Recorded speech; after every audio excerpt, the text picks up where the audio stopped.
반갑습니다, 여러분. 여러분들을 합격의 길로 안내해드릴 한국사의 길잡이 역사이야기꾼 최용구입니다. 자, 오늘 제가 여러분께 첫인사를 드립니다. 그 첫인사로서 2017년 지방직 7급 한국사 기출 해설 강의로 여러분들한테 첫인사를 드리는데요. 여러분들이 제 강의를 잘 들어보시고 각 문제에서 핵심이 무엇이었는지, 여러분들이 혹시 놓친 부분이 있다면 어느 부분이었는지 이걸 잘 확인하는 시간이 되었으면 합니다. 자, 그럼 여러분들 함께 수업으로 들어가 보도록 하죠. 자, 여러분들 1번부터 문제 한번 보시겠습니다. 기억 디귿에 들어갈 내용으로 옳은 것은, 자, 문제가 어렵게 나온 건 아니고 여러분들이 정확하게만 알고 있었다면 쉽게 답을 찾을 수 있는 내용이기도 합니다. 자, 기억은 한국 민족사의 주체적 발전과 민족 문화의 우수성을 강조하면서, 여러분들 여기서 강조하고 있는 말이 무슨 말인지 알겠죠? 자, 민족사의 주체적 발전이란 말이 있고요. 민족 문화의 우수성이란 말을 강조한다라고 돼 있어요. 이미 여러분들 감은 오셨을 거예요. 민족 정신을 중시하고 역시 민족 정신을 중시한다란 말이 여기도 나와 있죠. 이를 고취시켜 독립을 이룩하려는 의도를 강하게 드러냈다. 박은식, 신채호 등이 대표적인 인물이다. 여러분들 일제시대 우리나라 역사학에 대해서 얘기를 하는 겁니다. 여러분들 일제시대 역사학이라면 일본이 한 것이 식민사학이라고 여러분들 알고 계시죠? 식민사학을 통해서 우리 민족을 영원히 식민지로 만들려고 했는데 거기에 대한 저항이 나와 있다는 얘기예요. 그래갖고 이거는 다른 게 아니라 대표적인 바로 민족주의 사학이 되겠죠. 자, 민족주의 사학이 되고요. 민족주의 사학의 대표적인 인물을 꼽으라면 다른 인물이 아니라 여기 이미 나와 있습니다. 박은식, 신채호가 이미 나와 있죠. 그래서 여러분들 첫 번째 답은 민족주의 사학. 자, 기억은 민족주의 사학이니까 1번 아니면 3번이 답이 되겠죠. 자, 그 다음이 니은은 사회 구성체 발전 단계론의 역사 인식을 바탕으로 하면서 역사 발전의 원동력을 민중에게서 구했으며 우리 역사를 유물사관, 여러분들 여기 보면 유물사관이란 말이 나오고 있습니다. 유물사관. 자, 방법론에 맞추려고 하였다. 백남은, 이청원 등이 대표적인 인물이다 해갖고 나왔는데 여러분들 다른 거 아니죠? 바로 무엇의 영향을 받은, 사회주의의 영향을 받은 사회 경제사학이라고 얘기를 하는 거예요. 이건 바로 사회경제사학이 되죠. 자, 그렇다면 여러분들 한번 봅시다. 사회경제사학이라면 아이고 겹치는 부분에선 이거 하나밖에 없죠. 그렇다면 여러분들 정답이 이미 나왔습니까? 안 나왔습니까? 나왔죠? 자, 그 다음에 디귿은 순수학문으로서의 역사학을 지향하며 문헌 고증을 중시하였다. 여러분들 순수학문, 역사 그 자체로 연구를 하자. 그 다음에 바로 무엇? 고증을 중시한다라고 그랬어요. 그래서 이런 고증을 강조하는 것을 무엇을 강조한다라고 하냐? 바로 실증을 강조한다라고 얘기를 하죠. 그렇게 하고 바로 독일의 랑케사학의 영향을 받았죠. 그리고 거기다가 이병도, 손진태 등이 대표적인 인물인데 이거의 대표적인 단체가 바로 뭐가 되겠습니까?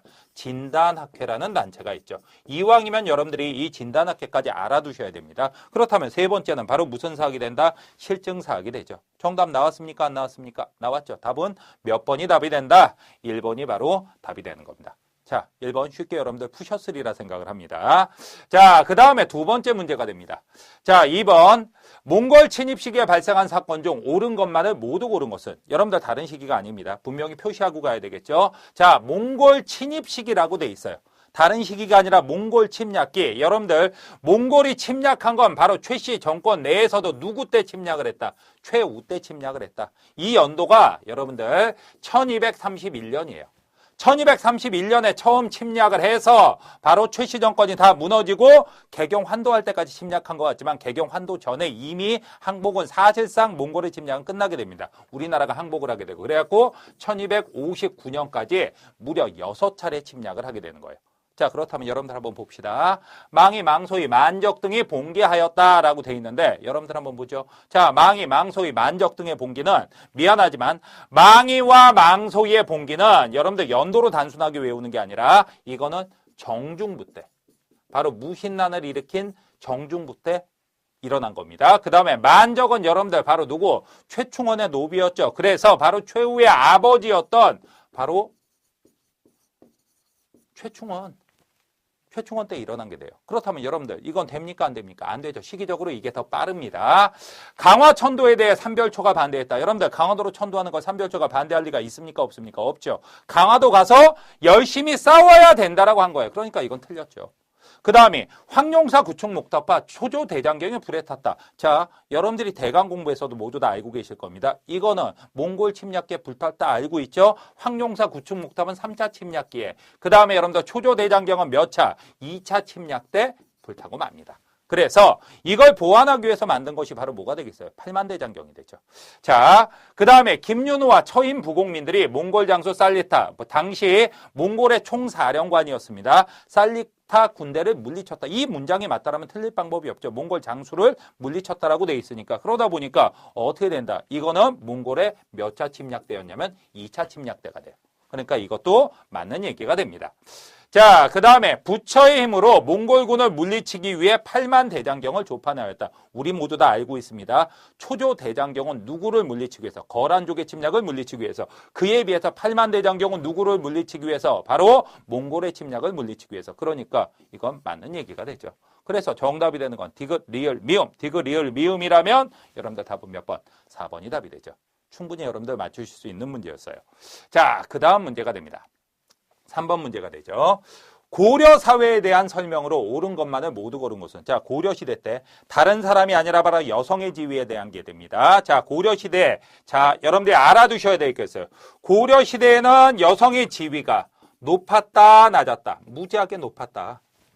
자, 그리고 조선 시대에도 역시 고려 시대와 마찬가지로 여성의 지위가 높기는 했었다. 하지만 여러분들 조심해야 되겠습니다. 이 당시에 이제 하나의 제한이 생기기 시작해요. 무엇이 힘들어지기 시작하면 바로 재혼이 힘들어지기 시작합니다. 자, 그러다가 조선 어느 시대 가서 여러분들 후기 가서는 여성의 지위가 아예 어떻게 된다? 확 낮아지게 된다. 우리가 알고 있는 조선시대 이미지 있죠. 우리가 알고 있는 조선시대 이미지라면 바로 뭐가 된다? 여성의 지위는 낮고 삼종지도 태어나서는 어렸을 때는 아버지를 따르고 결혼해서는 남편을 따르고 나이를 먹고 나면 늙으면 바로 누구를 따르라? 아들을 따르라. 그리고 제사 지낼 아들이 없으면 양자를 들여서 양자에게 제사를 지내게 하고 모든 재산을 양자한테 넘겨주는 남자 중심의 사회로 조선 후기 가서 완전히 바뀌게 되죠. 그 전 단계. 그리고 특히 어느 시대라고 얘기가 되어 있습니까? 고려 시대라고 얘기가 되어 있죠. 여성의 지위가 무지하게 높아요. 자, 그렇다면 봅시다. 기억, 여성은 재혼이 가능하였다. 맞습니다. 이거 조선 전기 가서 이게 사라지기 시작해요. 그 다음에 여성은 호주가 될 수 없었다. 무슨 소리? 여성이 고려 시대는 호주가 될 수 있죠. 이건 틀렸죠.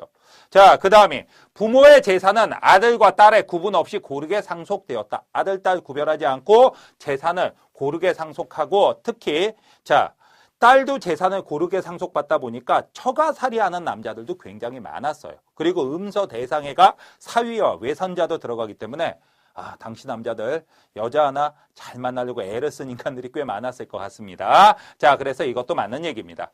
결혼할 때 여성이 데려온 노비에 대한 소유권은 남편에게 귀속되었다. 자, 이 말만 딱 들으면 여성의 지위가 높다라는 겁니까? 아니면 낮다라는 겁니까? 낮다라는 거죠. 그러니까 이건 틀린 거예요.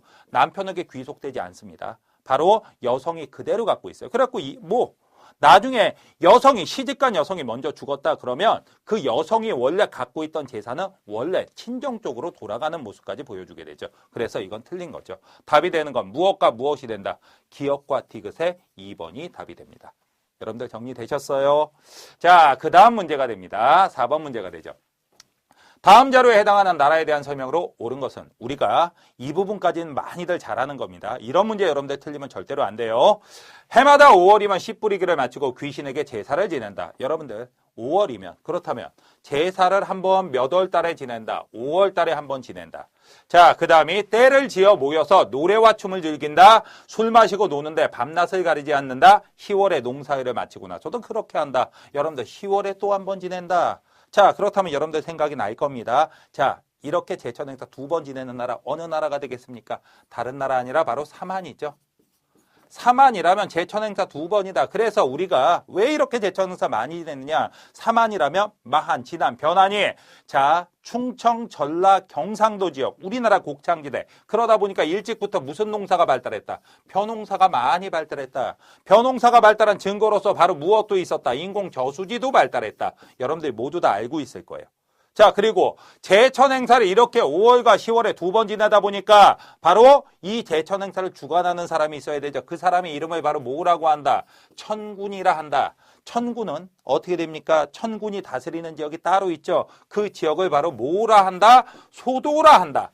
이 소도는 도둑놈이 들어가도 잡는다, 못 잡는다, 못 잡는다. 그래서 재정일치다 아니면 재정분리다. 재정분리라고 말씀을 드렸습니다. 자, 이게 머릿속에 바로 떠올랐어야 되죠. 그렇다면 여러분들 갑니다. 자, 1번.